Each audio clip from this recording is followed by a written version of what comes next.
Assalamualaikum warahmatullahi wabarakatuh. Perkenalkan nama saya Marweni, NPM 1875101141 semester 6 kelas A.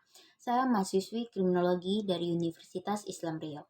Baiklah, di sini saya akan memaparkan tugas dari mata kuliah White Collar Crime yang diampu oleh dosen Ricky Novarizal SSM Krim yang berjudul The Criminology of White Collar Crime Part 1 Perspektif Teoritis tentang Kejahatan.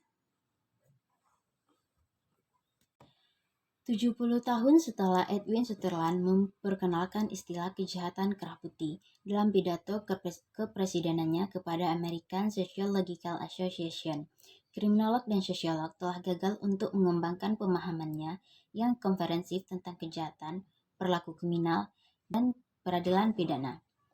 Salah satu alasan kegagalan kritik Sutherland untuk memengaruhi kriminologi arus utama adalah kritik itu terkait dengan teori spesifik yang ingin dikembangkan Sutherland dalam kriminologi. Sutherland mengemukakan teori umum kejahatan dan dia mempresentasikan teori khusus yang dia berargumen bebas dari bias yang telah menghalangi penjelasan sebelumnya. Dalam pengertian ini, kontribusi Sutherland dalam mengidentifikasi kategori kejahatan kerah putih dan dengan demikian mengoreksi kesalahan dalam menyelidiki sebelumnya. Kegagalan dalam beberapa pengertian teori asosiasi diferensial dalam lingkaran kriminologis tampaknya telah berkontribusi pada kurangnya minat pada kejahatan kerah putih di antara mereka yang mempelajari kejahatan. Administrasi bantuan penegak hukum yang baru didirikan mulai mengumpulkan data empiris tentang kejahatan kerah putih yang telah lolos dari generasi sebelumnya. Studi Ale berfokus pada kejahatan kerah putih. Piramida kejahatan dalam kasus ini bahwa untuk memasukkan tidak hanya orang miskin yang terus menjadi fokus kriminologi dan orang kaya yang telah menjadi perhatian banyak sarjana kriminologi kerah putih. Tidak mengherankan bidang kriminologi mulai mengukir ruangnya sendiri, mengambil dari berbagai bidang seperti biologi, psikologi, hukum, ekonomi, ilmu politik, dan kebijakan publik. Keilmuan kriminologi tentang kejahatan kerah putih sebagian besar dilakukan oleh sosiolog atau mereka yang awalnya terlatih dalam sosiologi. Dalam teknologi dan era global, peluang kejahatan kerah putih ada di mana-mana. Menggunakan teori aktivitas rutin Cohen dan Falson, tahun 1979, viktimisasi kriminal terjadi sebagai konsekuensi dari pertemuan pelaku yang termotivasi, target yang rentan, dan tidak ada wali yang cakap. Dalam sejumlah studi kasus yang menggambarkan poinnya, Peter Grabowski menunjukkan bahwa dunia menyusut oleh teknologi, namun sangat saling bergantung telah memperluas peluang kejahatan kerah putih dan cakupan viktimisasi. Grabowski menawarkan beberapa rekomendasi untuk memengaruhi 3 elemen kejahatan, pelanggaran yang termotivasi, wali yang cakap, dan sasaran yang rentan. Yang pertama, meningkatkan kesadaran calon pelanggar dan wali yang cakap. Yang kedua, mengembangkan lembaga baru untuk pengendalian kejahatan. Yang ketiga, meningkatkan ketergantungan pada sumber kendali informal.